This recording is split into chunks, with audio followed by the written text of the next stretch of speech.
Masa akhir Orde Baru. Pada gambar, tampak antrean masyarakat untuk membeli bahan kebutuhan pokok pada Januari 1998. Antrean tersebut terjadi akibat kelangkaan bahan pokok sejak akhir 1997. Krisis ekonomi merupakan salah satu bentuk krisis multidimensional pada 1997 hingga 1968. Selain krisis ekonomi, ada juga krisis multidimensional. Kondisi ini terjadi karena adanya kekacauan sistem pemerintahan serta maraknya praktik korupsi, kolusi. Bagaimana proses terjadi krisis multidimensional? Yang pertama, krisis multidimensional. Krisis multidimensional merupakan gabungan dari berbagai krisis, yaitu moneter, ekonomi, politik, sosial, hukum, maupun kepercayaan. Krisis multidimensional melanda bangsa Indonesia pada 1997 hingga 1998. Salah satu dampak terjadinya ketidakstabilan ekonomi tersebut adalah menurunnya nilai tukar mata uang di beberapa negara termasuk Indonesia. Presiden Soeharto pun melakukan berbagai cara untuk mengatasi masalah ekonomi negara akibat krisis moneter. Salah satu cara tempuh Presiden Soeharto adalah mengajukan bantuan ekonomi kepada International Monetary Fund atau IMF. Kedua, ada krisis politik. Kondisi politik di Indonesia mulai memanas menjelang pemilu 1997. Kerusuhan 27 Juli 1998 menjadi gejolak politik terbesar menjelang pemilu 1997. Peristiwa itu muncul akibat terjadinya dualisme di tubuh. Pelaksanaan pemilu 1997 diikuti dengan pelaksanaan sidang umum MPR pada Maret 1998. Sidang umum MPR tersebut kembali menetapkan Soeharto sebagai Presiden Republik Indonesia untuk masa jabatan 1998 hingga 2003 dengan B.J. Habibie sebagai wakilnya. Pada 10 Maret 1998, pidato pertanggungjawaban. Pelantikan Soeharto sebagai presiden untuk ketujuh kalinya mendapat penolakan dari mahasiswa dan hampir sebagian besar masyarakat Indonesia. Penolakan tersebut disertai berbagai tuntutan yang dilatar belakangi oleh banyaknya penyimpangan dalam bidang politik. Dan yang ketiga, ada krisis hukum. Pasal UUD 1945 menyatakan lembaga kehakiman memiliki kekuasaan merdeka dan terlepas dari kekuasaan pemerintah eksekutif. Pada praktiknya, kehakiman berada di bawah kekuasaan eksekutif. Dan yang keempat, ada krisis kepercayaan. Krisis multidimensional melanda bangsa Indonesia telah mengurangi kepercayaan masyarakat terhadap kepemimpinan Presiden Soeharto, ketidakmampuan pemerintah membangun kehidupan. Yang kedua yaitu tuntutan dan agenda reformasi. Agenda utama gerakan reformasi adalah menuntut Presiden Soeharto turun dari kursi kepresidenan. Gerakan reformasi pada 1998 mempunyai 6 agenda, yaitu yang pertama, suksesi kepemimpinan nasional. Yang kedua, amandemen UUD 1945. Yang ketiga, pemberantasan korupsi, kolusi, dan nepotisme atau KKN. Yang keempat, penghapusan dui fungsi ABRI. Yang kelima, penegakan supremasi hukum. Dan yang keenam, pelaksanaan otonomi daerah. Reformasi adalah gerakan untuk mengubah bentuk atau perilaku suatu tatanan karena tatanan tersebut tidak lagi disukai atau tidak sesuai dengan kebutuhan zaman, baik karena tidak efisien maupun tidak bersih dan tidak demokratis. 3. Peran mahasiswa dalam menuntut reformasi. Yang pertama yaitu peran mahasiswa di Jakarta. Jakarta merupakan ibu kota Indonesia. Jarak yang dekat antara demonstrasi mahasiswa dan pusat pemerintahan memungkinkan aspirasi mereka didengar langsung oleh pemerintah.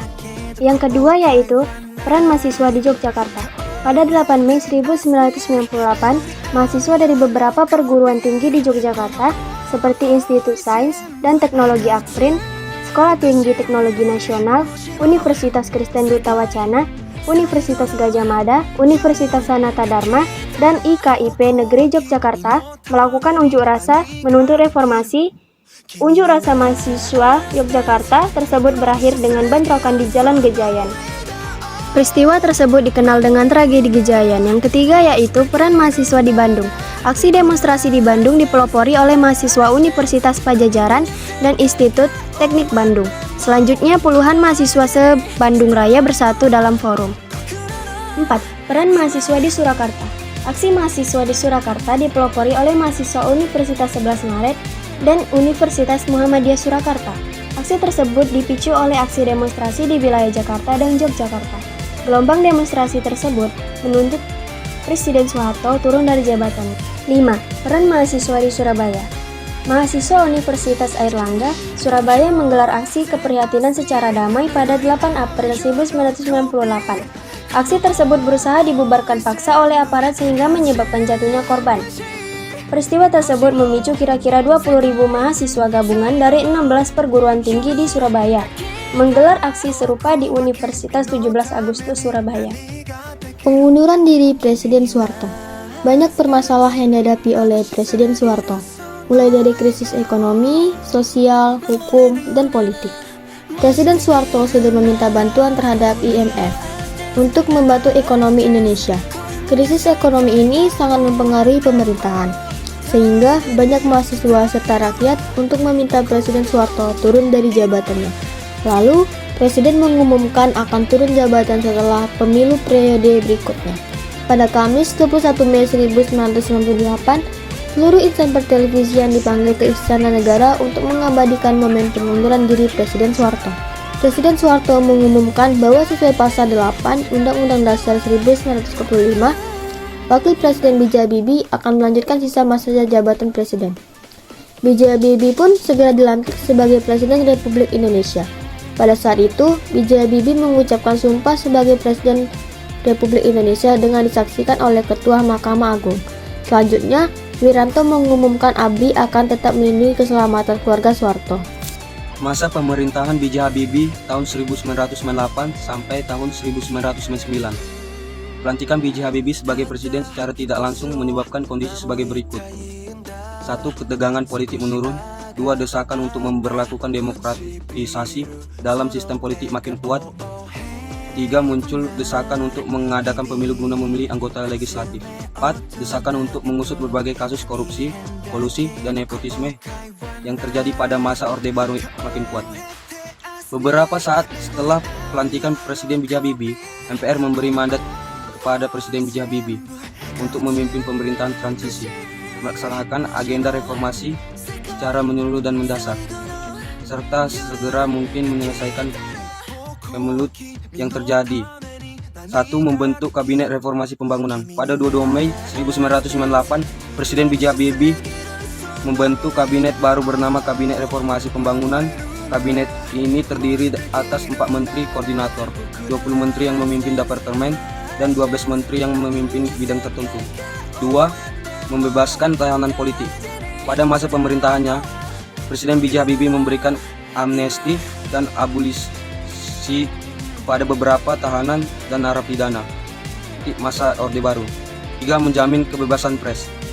Peraturan Menteri Penerangan Nomor 1 Tahun 1994 tentang pemerintahan dapat membatalkan surat izin usaha penerbitan pers atau bisa disebut SIUP, menjadi faktor yang menghalangi perkembangan pers pada masa Orde Baru. Oleh karena itu, pada masa pemerintahan B.J. Habibie, ketentuan pembatalan SIUP dihapuskan. 4. Pembentukan partai politik. Presiden B.J. Habibie melakukan perubahan di bidang politik dengan mengesahkan Undang-Undang Nomor 2 Tahun 1999 tentang partai politik. Undang-undang ini menjelaskan setiap warga negara Indonesia diberi kesempatan sebuah partai politik sesuai Undang-Undang 1945. 5. Melaksanakan pemilu tahun 1999. Pada tahun 1999, pemerintah mengadakan pemilu multi-partai yang diikuti oleh 48 partai politik. Pemilu dilaksanakan pada 7 Juli tahun 1999 dan keberlangsungan secara damai. 2. Masa pemerintahan Abdurrahman Wahid 1999 sampai 2001. Abdurrahman Wahid diangkat menjadi presiden berdasarkan hasil sidang MPR pada tanggal 20 Oktober 1999. Presiden Abdurrahman membentuk kabinet, yaitu Persatuan Nasional yang terdiri dari Partai PDIP, PKB, Golkar, dan Partai Keadilan. Presiden Abdurrahman Wahid menetapkan beberapa kebijakan seperti 1. Memisahkan Polri dan ABRI. 2. Mengakui agama Konghucu dan menjamin hak warga Tionghoa. 3. Menjamin kebebasan pers. 4. Mengatasi upaya disintegrasi Irian Jaya. 5. Membangun kerjasama dengan negara lain. 3. Masa pemerintahan Megawati Soekarno Putri 2001 sampai 2004. Kebijakan yang diterapkan oleh Megawati Soekarno Putri sebagai berikut.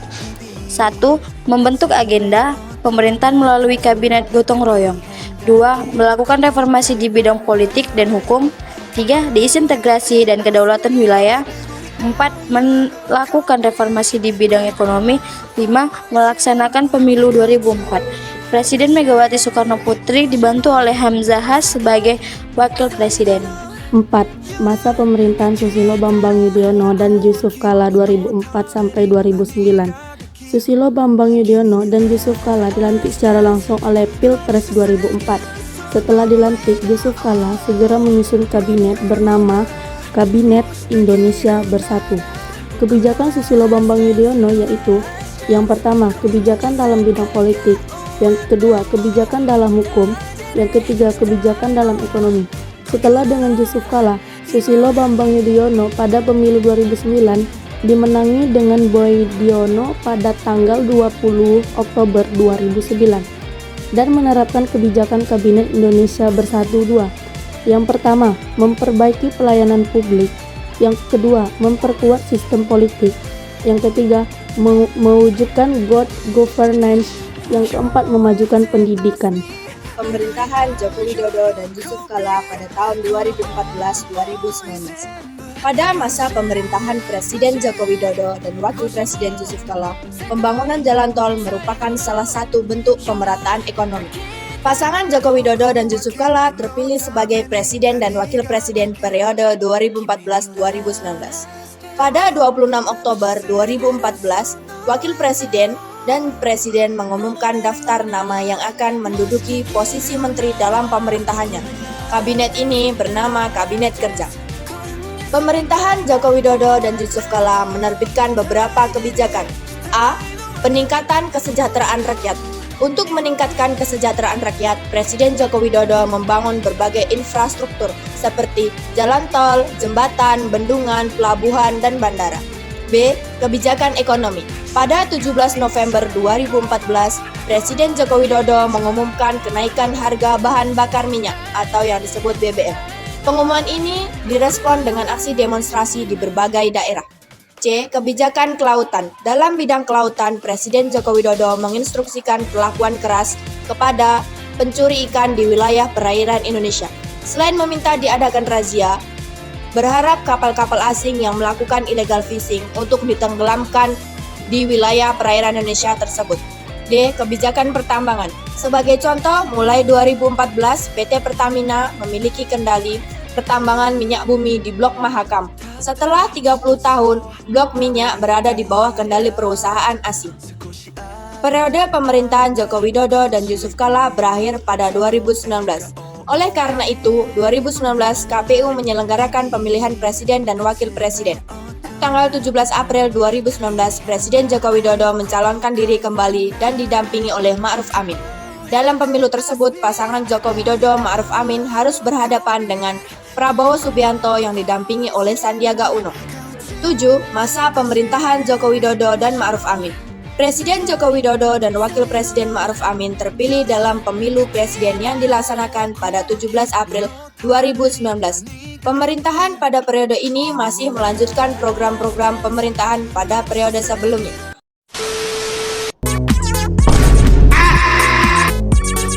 Jangan main-main, jangan main. 시작이라는 걸 넌 믿을 수 있겠니? 시작이라는 걸 넌 믿을 수 있겠니? 이제야 사랑을 할 것 같아.